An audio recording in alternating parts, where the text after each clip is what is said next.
خواتي خواتاتي صباح الخير عليكم. Bonjour tout le monde, أهلا وسهلا مرحبا بكم يا جماعة الخير. السلام عليكم وزول في اللون. J'espère que vous vous êtes bien réveillés ce 3 novembre 2022. J'espère que la journée a bien commencé pour vous. J'espère que vous vous portez bien. Moi je voulais commencer cette journée en vous invitant ensemble à une réflexion sur une séquence qui m'a beaucoup intrigué hier. Lors de la clôture du sommet des chefs d'État de la Ligue arabe à Alger, le 31e sommet de la Ligue arabe à Alger, j'ai vu, donc nous avons tous vu peut-être une séquence qui a beaucoup suscité le buzz en Algérie. T'as le président algérien Abdelmadjid Tebboune, donc qui sort de la salle, apparemment de la salle de conférence, la salle de réunion, à la fin des travaux de la clôture et la lecture de la déclaration d'Alger, qui est le document final qui a été adopté par l'ensemble des participants aux travaux de ce sommet à Alger, la déclaration d'Alger que nous avons analysée une première fois lors d'une émission que nous avons diffusée hier soir. Nous allons en reparler tout à l'heure. Abdelmadjid Tebboune, donc devant les caméras de télévision, a été interpellé par les journalistes algériens qui lui ont supplié pour faire une déclaration. Et là, dans un geste d'une spontanéité étonnante et extravagante et à la fois touchante, parce que Abdelmadjid Tebboune est très spontané, ça fait plaisir, franchement. Il n'est pas conventionnel. Il a pris le micro à la chaîne d'information internationale étatique algérienne à Algérie 24 News, et il a fait une simple déclaration Tahia al-Jazair. Tahia al-Jazair, ça veut dire vive l'Algérie. Et voilà, et ensuite il a poursuivi son chemin avec ses gardes du corps et ses collaborateurs. Bon, il a eu une conversation très rapide avec les journalistes ensuite, depuis une estrade où il a parlé de la cause palestinienne encore. Mais bon, Tahia al-Jazair, vive l'Algérie, moi ça m'a étonné, ça a fait le buzz en Algérie. Des journalistes après lui, ils ont commencé à crier vive l'Algérie, vive l'Algérie, vive l'Algérie. On n'a pas compris. L'organisation de ce sommet des chefs d'État de la Ligue arabe est un progrès exceptionnel ou extraordinaire, ou que la réussite de ce sommet devrait permettre au pays d'oublier tous ses problèmes, ou là d'avancer vers l'avant, ou là de devenir une puissance émergente. Bon, on va analyser un petit peu le contexte de cette déclaration et de son sens, et on va rappeler un peu quelques faits. Ces faits, on va essayer de revenir un peu à la réalité. L'Algérie, c'est pas la première fois qu'elle organise un sommet de la Ligue arabe, c'est pratiquement la 3e fois, et pour ne pas dire la 4e fois, nous allons voir ça ensemble. Et à chaque fois, l'Algérie a réussi à organiser un sommet de chefs d'État de la Ligue arabe. Et les sommets précédents ont été même beaucoup plus importants et beaucoup plus intéressants. Et historiquement parlant, ont été beaucoup plus prestigieux que ce sommet-là en 2022. D'abord, en introduction, le patriotisme de M. Tebboune il est grand, il est sympathique, il est touchant, il est honorable. C'est bien qu'on soit patriote, etc. Là-dessus, il n'y a aucun problème, aucune critique à formuler là-dessus. C'est bien que le président algérien dise Tahia al-Jazair, il aime son pays. C'est tout à son honneur. Sauf, j'aimerais quand même rappeler quelques évidences. Le sommet du 1er et du 2 novembre 2022, pour moi, sur le plan d'organisation, a été une réussite. On a vu plus ou moins une très bonne organisation de l'Algérie, de ce sommet. La salle de conférence, l'aménagement de ce sommet, sa préparation, les conditions d'accueil, les conditions de travail des délégations étrangères, à l'exception des problèmes qui ont été soulevés par la froideur entre l'Algérie et le Maroc. Ce sommet s'est vraiment bien déroulé.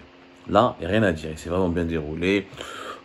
On a vu une belle cérémonie d'inauguration, une belle cérémonie de clôture, une très belle salle de conférence. Le Centre international de conférence d'Alger a traduit un petit peu le prestige et le potentiel du pays. Ça, rien à dire. Sauf que organiser un sommet de chefs d'État n'a rien d'extraordinaire. Ce n'est pas un motif de fierté. Ce n'est pas un progrès scientifique. Ce n'est pas un exploit exceptionnel. Ce n'est pas quelque chose...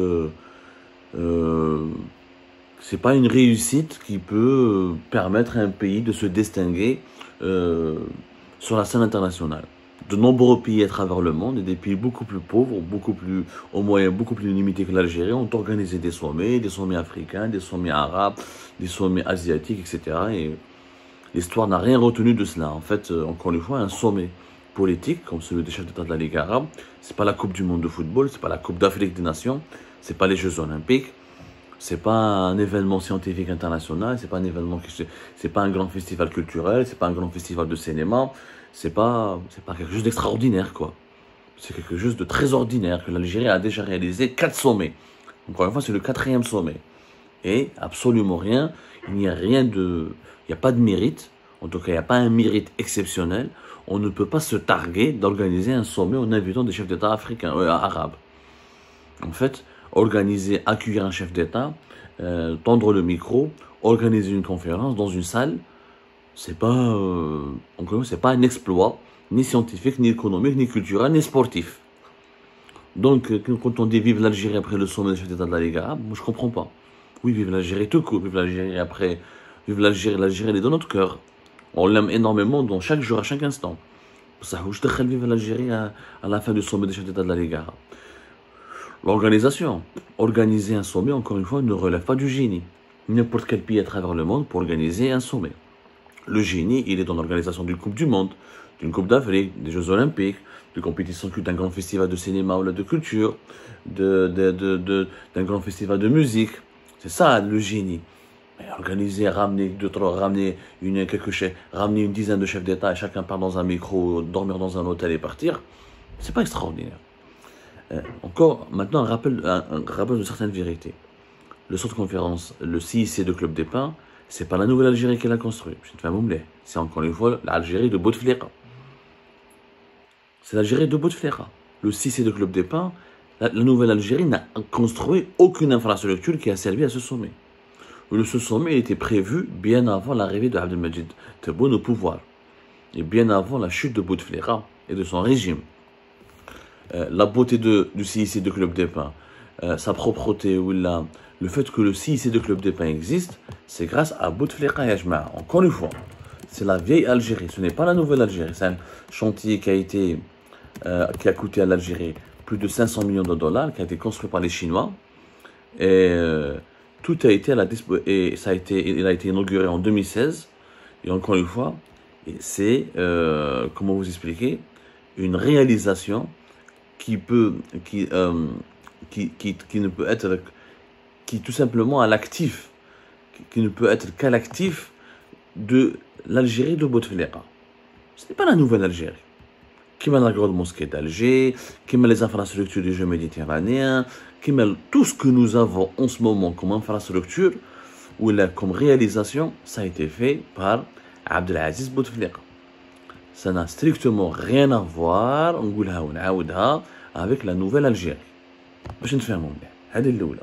Maintenant, concernant l'histoire de l'Algérie et la Ligue arabe. L'Algérie a organisé déjà, avant ce sommet-là, 3 importants sommets de la Ligue arabe et qui ont été une réussite historique. Le premier sommet, c'était le 6e sommet de la Ligue arabe, mais c'était le premier sommet qui a été organisé en Algérie. C'était du 26 au 28 novembre 1973. Où le sommet, il a permis l'adhésion de la Mauritanie. Le sommet il était important dans l'histoire du pays, dans l'histoire du monde arabe et dans l'histoire internationale, parce que c'est le sommet qui a permis aux chefs d'État arabes de se mobiliser contre Israël et de s'impliquer dans une véritable guerre contre Israël et d'offrir un appui financier et militaire à l'Égypte et à la Syrie qui étaient en pleine guerre contre les Israéliens. Et c'est à ce moment-là que les pays arabes ont décidé d'utiliser l'arme du pétrole et d'imposer un embargo sur les pays qui traitaient ou qui soutenaient Israël et de lever cet embargo sur les pays qui ont rompu leurs relations avec Israël.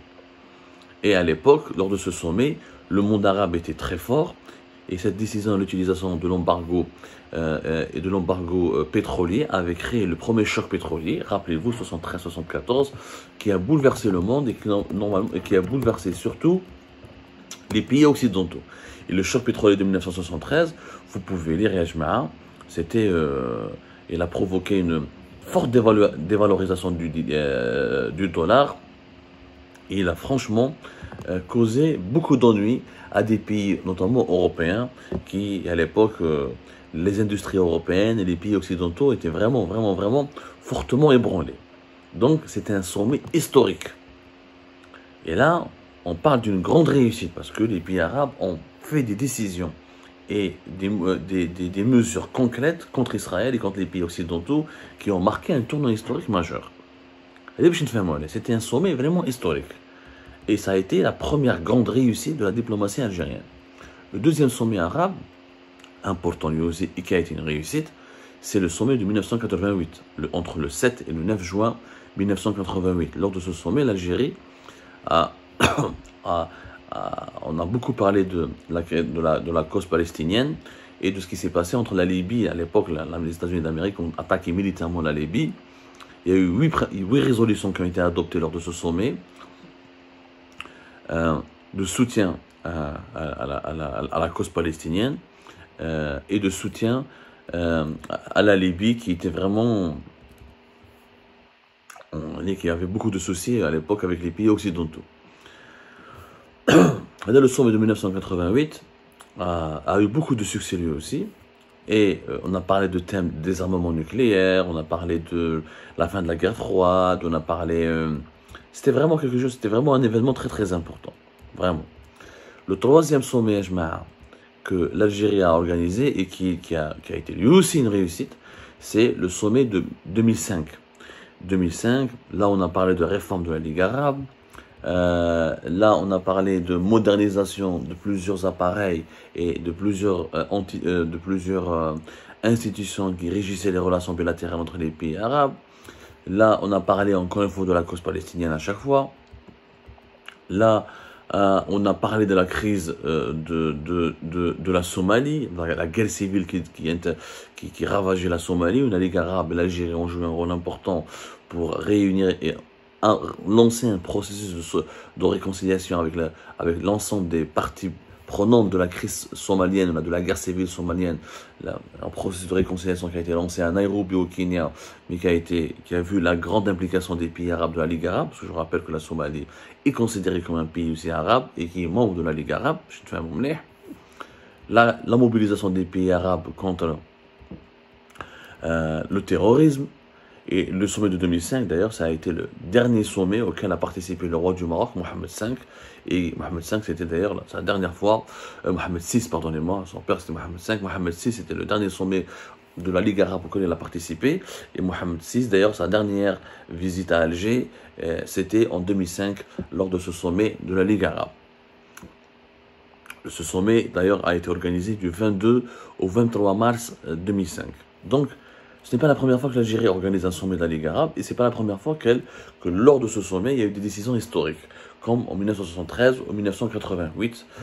1988, j'ai oublié de vous dire, aussi, ce sommet a joué un rôle important pour que la Palestine soit admise comme un membre observateur de l'ONU et que beaucoup de pays membres de l'ONU, dans l'Organisation des Nations Unies, ont commencé à reconnaître la souveraineté de la Palestine et le droit à l'existence de l'État palestinien. Donc, l'Algérie a toujours organisé pendant 4 fois des sommets des chefs d'État de la Ligue arabe. À chaque fois, il y a eu des événements importants, une réussite. Et quand on compare ce sommet de 2022 au sommet de 1988, de 2005 ou de 1973, je suis désolé de dire, ce sommet de 2022, il est beaucoup moins important, beaucoup moins prestigieux, beaucoup moins influent et son bilan est beaucoup plus médiocre. Et en fait, on ne peut même pas comparer parce que l'Algérie des années 70-80, début des années 2000, était beaucoup plus prestigieuse, elle avait une diplomatie beaucoup plus influente et sa présence et sa force sur la scène internationale étaient beaucoup plus importantes.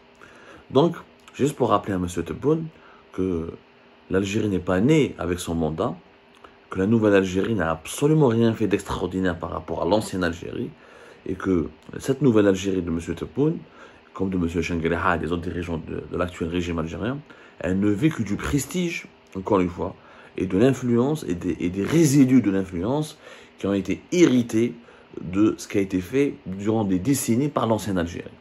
Donc, c'est très bien d'avoir organisé le sommet, ce 4e sommet de la Ligue arabe dans l'histoire de l'Algérie, mais ce n'est ni une grande réalisation historique, ni d'ailleurs, franchement, il n'a pas marqué l'histoire beaucoup plus que les autres sommets qui ont été organisés en Algérie.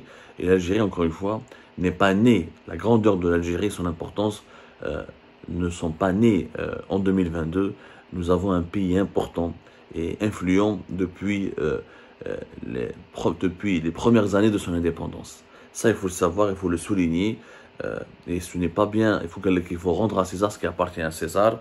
Et ce serait bien que les dirigeants de l'Algérie d'aujourd'hui comprennent observent un peu de modestie et d'humilité et reconnaissent que ce qu'ils sont en train de faire ne peut même pas encore faire de l'ombre et ne pourra peut-être jamais faire de l'ombre parce que leur bilan actuel est vraiment très insignifiant, ne pourra jamais faire de l'ombre à ce qui a été réalisé, à ce qui a été fait par les dirigeants qui les ont précédés depuis les années 70.